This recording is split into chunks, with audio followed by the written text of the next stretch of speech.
Itu 19 Maret atau 20 Maret ya, nanti tolong dikoreksi, tapi saya merangkumnya 19 Maret dan 20 Maret.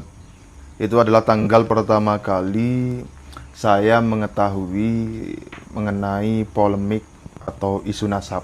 Pertama kali di situ, Gus. Di mana viral Gus Fuad itu dipersekusi oleh Habib dan budaknya. Betul ya, di situ.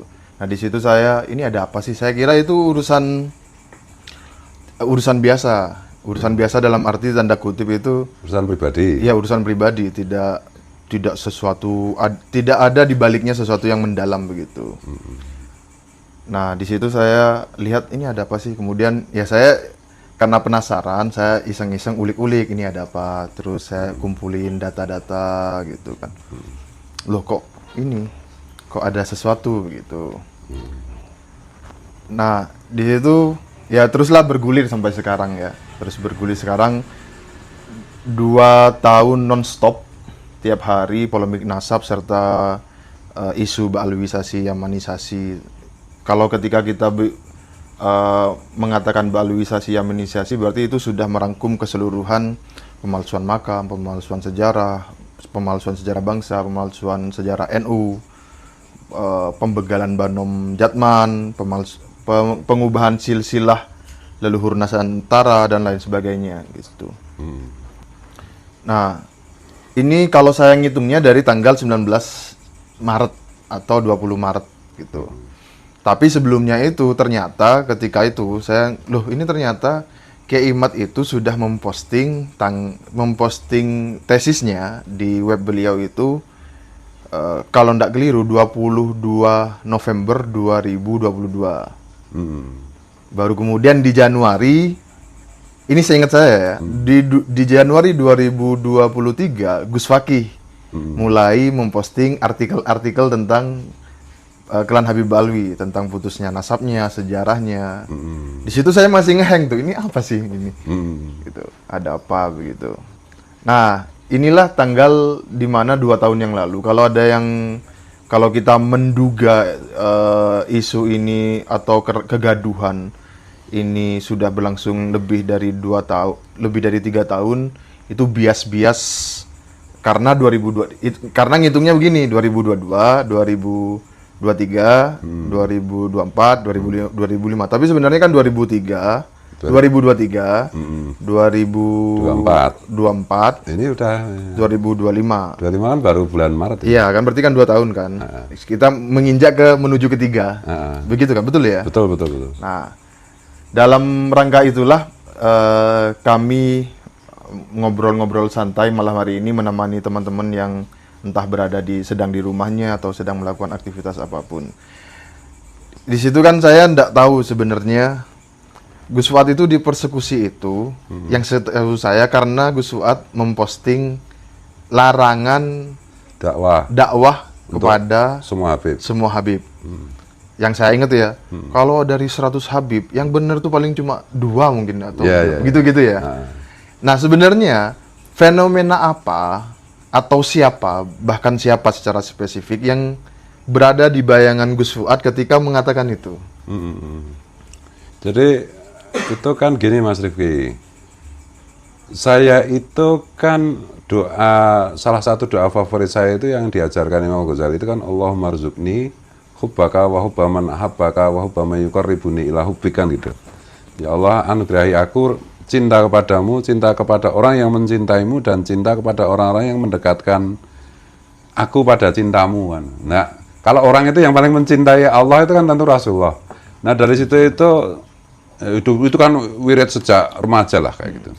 Jadi saya itu kalau mengerjakan sesuatu apapun, bikin lagu kah, bikin lukisan kan, semuanya kan tribut tuh Rasulullah. Karena ekspresi kecintaan saya gitu loh, yang kalau dalam kategori tasawuf ya biar dirumuskan oleh para akademisi tasawuf itu. Tapi itu semuanya itu bermuara kepada Nabi gitu.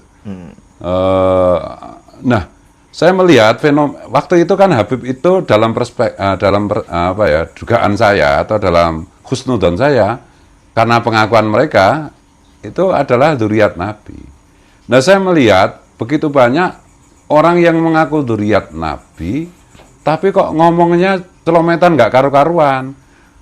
Tujuan saya itu gini, kalau caranya begini, dzurriyyat Nabi dalam tanda petik itu merusak citra mulia Rasulullah, gitu.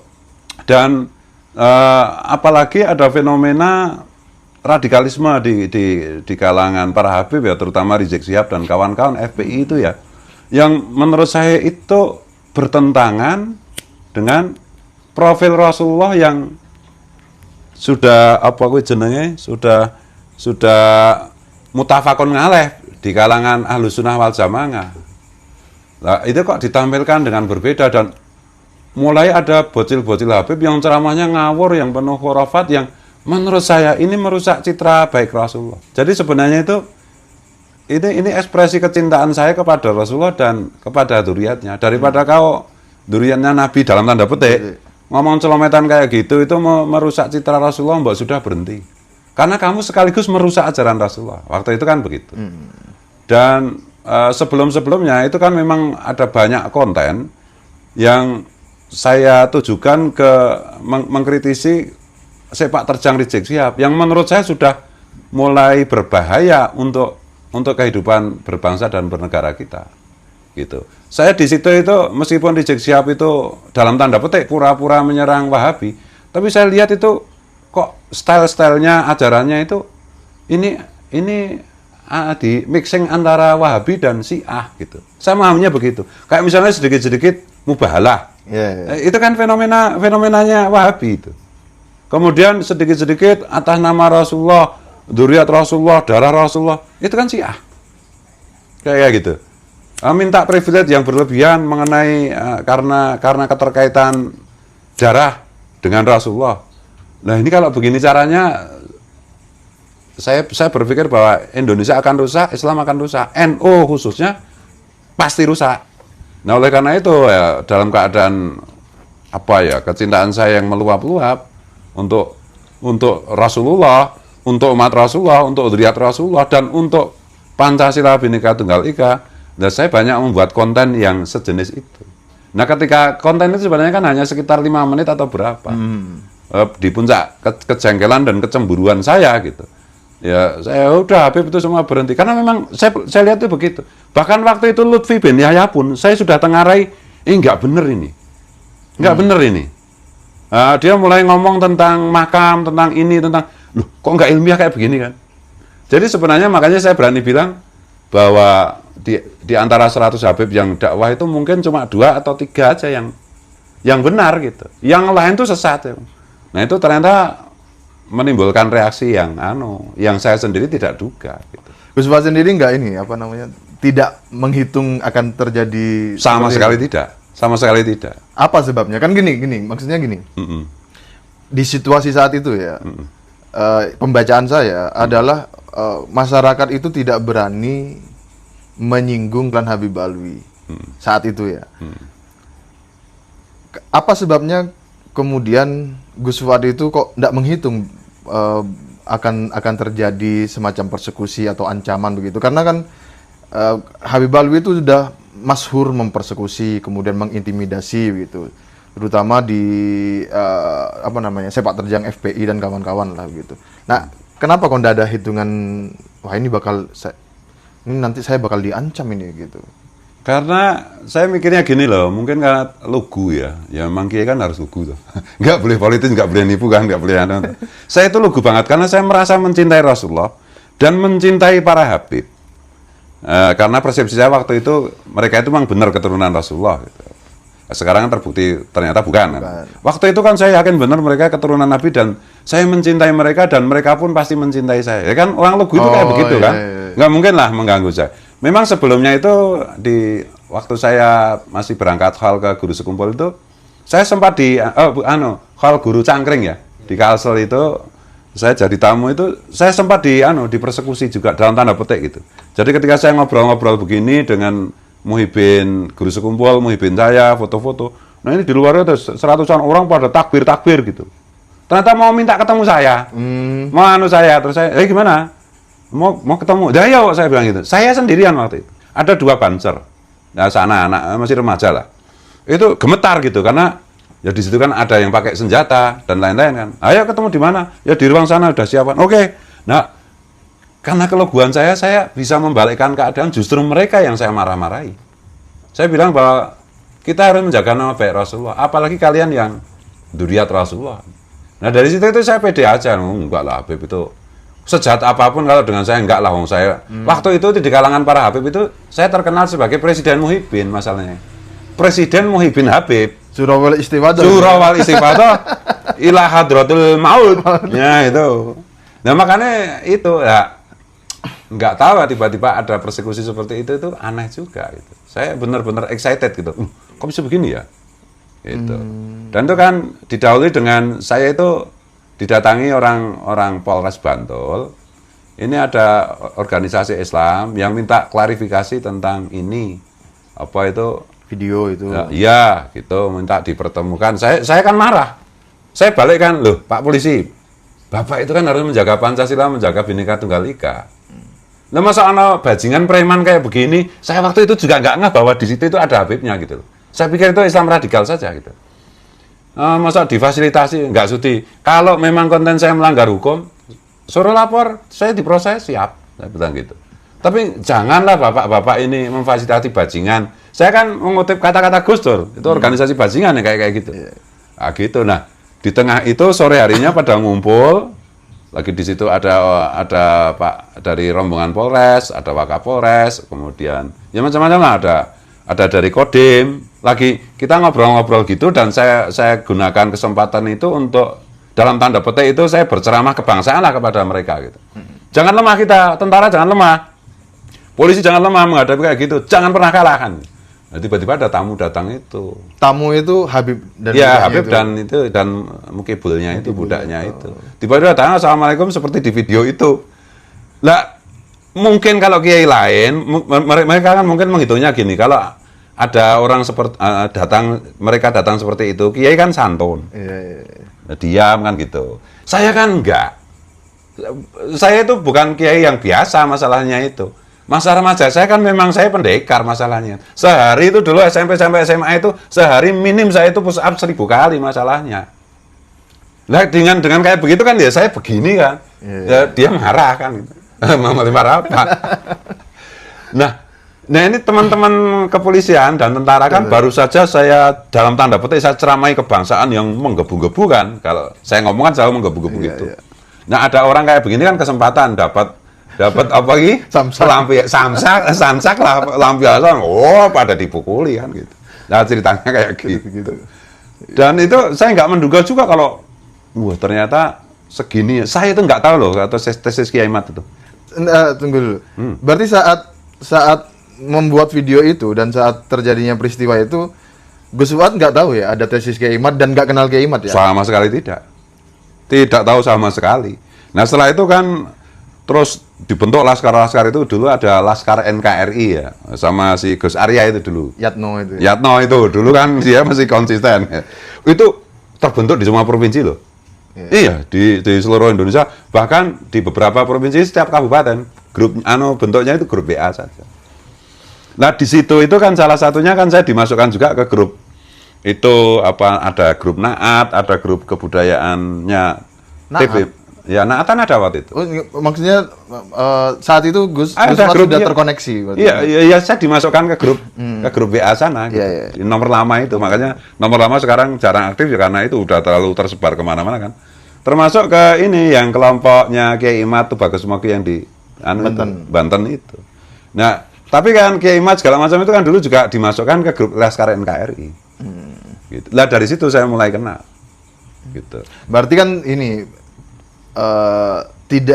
sebelumnya tidak ada kenal mengenal ya, sama sekali tidak. Baru terkoneksi itu setelah adanya polemik isu nasab ini berarti. Iya. Gitu kan. Saya tidak tahu kalau ada tesis nasab itu. Saya kaget ketika waktu itu kan si Syafiq Hasyim apa ya? Iya. Yang di Cokro itu Mas Dokter Syafiq Hasyim itu. Loh, ternyata ada tesis kayak gini toh. Saya kaget beneran nggak ini? Wah kalau bener ya ya pantas saja kan gitu. Tapi harus diuji lagi lah kan gitu. Nah kemudian gini Mas Rifki, saya itu di antara teman-teman satu grup di Laskar NKRI itu Kiai Imad itu beberapa kali itu WA saya. Saya kan nggak ngeh karena nggak nyimpan nomornya, ya saya jawab normatif aja kan. Ya satu ketika itu beliau apa itu WA saya yang ngajak gura apa, saya tiba-tiba itu pengen lihat profilnya. Nah saya lihat profilnya, loh ini kok profil Kiai Imad yang ada yang dibahas sama Dr. Safik, dan itu fotonya kan Kiai Imad bareng sama Wapres Pak Kiai Ma'ruf. Ini beneran nih Kiai Imad. Makanya saya langsung video call ya, beliau masih ingat ya, video call. Assalamualaikum. Wih, Kiai Imad beneran ini. Iya Gus, ya udah kita harus ketemu, saya bilang gitu loh. Wah, nanti saya ke Jogja, nanti saya silaturahim ke Jogja Gus gini. Enggak, saya yang saya kepengin sowan jenengan. Ya gitu kan. Ceritanya gitu. Maka terjadilah pertemuan yang di pondoknya Kiai Imad, bareng Cak Islah dan lain-lain itu ya. Iya. Nah, sebelum itu kan bareng Gus Fakih kan bahas DNA. Oh, itu setelah itu. Oh, setelah itu ya. Setelah itu. Lupa ya. Setelah itu saya belum kenal Gus Fakih waktu itu. Malah belum kenal. Belum kenal sama sekali. Ya. Nah setelah itu kan kita janjian gitu, mau ketemu habis Lebaran gitu. Saya yang kepengen jalan-jalan juga sama para istri dan anak-anak, oke biar saya silaturahim ke tempat Kiai Imad. Nah bayangan saya ketemu sama Kiai Imad, sama istri Kiai Imad kan gitu, sama istri saya. Ternyata di sana udah ngumpul banyak. Saya tanya Kiai Imad, kok banyak yang ngumpul gini? Saya kasih tahu ini ada Gus Fuad mau datang gitu. Nah ternyata kan ada teman-teman Densus tertarik datang, ada Cak Islah tertarik, ada Kiai Syarif Rahmat, ada TB Mogi dan yang lain-lain banyak sekali itu. Nah disitulah ada pertemuan itu. Nah setelah itu baru beberapa bulan kemudian saya ketemu Gus Fakih. Jadi bentar, berarti saat itu belum kenal Gus Fakih ya? Sama sekali belum. Nah ternyata itu gini kok, Mas Rifki, setelah kita ngobrol-ngobrol gitu, kita lacak itu ternyata pembicaraan tentang makam palsu khususnya itu oleh Kiai Syarif Rahmat. Iya. Raden Syarif Rahmat itu pondok pesantren apa itu? Darul Quran apa itu? Yang beliau sering di framing di fitnah sebagai dukun itu. Iya. Padahal beliau itu adalah apa itu nih? Kiai. Kiai dan gurunya para penghafal Quran kan gitu toh, doktor di bidang tafsir Quran kan gitu. Nah itu ternyata itu tahun 2015 itu sudah mengetahui tentang adanya pemalsuan makam dan pembelokan sejarah leluhur Nusantara. Beliau itu sampai bikin majalah itu ya. Di situ ada Cak Nun juga ikut menulis, banyak tokoh besar menulis di situ. Cuma nggak booming gitu loh, nggak ada sambutan sama sekali. Nah, ya setelah ya Allah kan merencanakan, bukan kok karena persekusi ya, menurut saya persekusi itu hanya penanda saja bahwa Allah sudah murka dengan Habib Alwi kan. Nah saat itu mulai terbentuk komunitas-komunitas dalam bentuk grup-grup WA, mulai diskusi, saya ketemu Kiai Imad, kemudian saya ketemu Gus Fakih yang bicara DNA dan seterusnya itu. Jadi sebenarnya belum lama ini, saya ingat benar kejadiannya itu 2 tahun yang lalu, 3 hari sebelum Ramadan itu. Kejadian persekusinya. Ya tanggal 19 Maret itu 3 hari sebelum Ramadan. Ya, apa kuwi? Saya ingat karena siang harinya itu saya syuting video klip yang tentang apa ya? Danguni sama lagu apa itu? Itu ya. Terus habis asar itu sudah banyak tamu di pendopo saya itu, teman-teman dari TNI maupun Polri itu. Terus kemudian ada itu orang datang itu, monyet datang itu. Nah itu. Nah itu.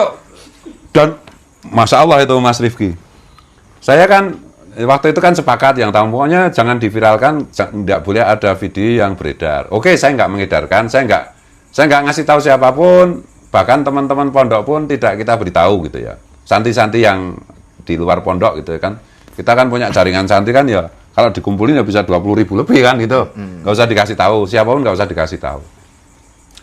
Nah ternyata itu habis maghrib, itu ada rombongan Brimob datang, karena kan ada isu mereka mau menyerang dan seterusnya itu. Mereka itu maksudnya FPI itu? Ya, itu. Ada dari Densus datang, saya ditelepon Kak Densus waktu itu, Pak, siapa itu? yang Iya. saudara kita dari Maluku itu. Jenderal Martinus telepon, Cak Islah telepon. Ya istilahnya menguatkan saya untuk tetap semangat. Saya bilang, ngapain menguatkan saya? Wong saya itu nggak merasa itu masalah gitu, nggak masalah gitu. Mau berantem itu saya siap gitu loh. Nah terus ternyata kan banyak yang terlibat. Wah ini kaitannya dengan dengan radikalisme kan gitu. Terus kemudian pejabat Densus yang di sini juga langsung merapat gitu. Kemudian yang mengherankan tuh begini, banyak sekali dari elemen-elemen kelompok masyarakat apa itu pembela Pancasila dan Bhinneka Tunggal Ika yang tidak pernah sekalipun berkomunikasi, apalagi kenal ya, komunikasi saya nggak pernah. Itu mereka semua menghubungi, saya nggak tahu karena ada teman pondok itu yang nomornya bisa diakses, mereka minta izin untuk merapat. Jadi kita sampai batasi misalnya organisasi apa, ya saya masih ingat salah satunya misalnya PGN-nya Gus Nuril itu ya. Itu mau merapat, kita batasi pokoknya hanya 10 orang. Maksimal itu 10 orang lah. Kemudian waktu itu kan Gus Yakut sudah jadi Menteri Agama dan masih jadi ketua Ansor kan, Komandan Banser Pusat toh. Itu lewat orangnya yang di sini itu, komandan yang di sini itu merapat juga ke sini dan mengatakan ini perintah Gusmen menyiapkan banser 5.000. Tapi karena tempatnya yang masuk di sini cukup 10 orang, yang di luar semua standby Gus di Jogja 5.000 siap apapun yang terjadi. Saya itu jadi takjub ya. Ternyata benar kata Imam Al-Ghazali itu bahwa getaran hati, kecintaan itu kepada bangsa dan negara nggak usah diumumkan dan nggak usah kita pernah berkomunikasi atau kenal. Ketika keadaan membutuhkan, mereka akan berkumpul. Itu sampai 3 hari itu. Jadi ya mulai habis maghrib, habis isya makin ramai pagi semua pada nginep di sini. Terus menerus dan kita harus bergilir. Oh sebagian harus keluar karena nggak cukup menampung ini. Dan ya teman-teman santri putri dan teman-teman santri putri yang lajon itu yang sudah berkeluarga itu pada punya acara yang menggembirakan karena sehari harus menanak nasi sampai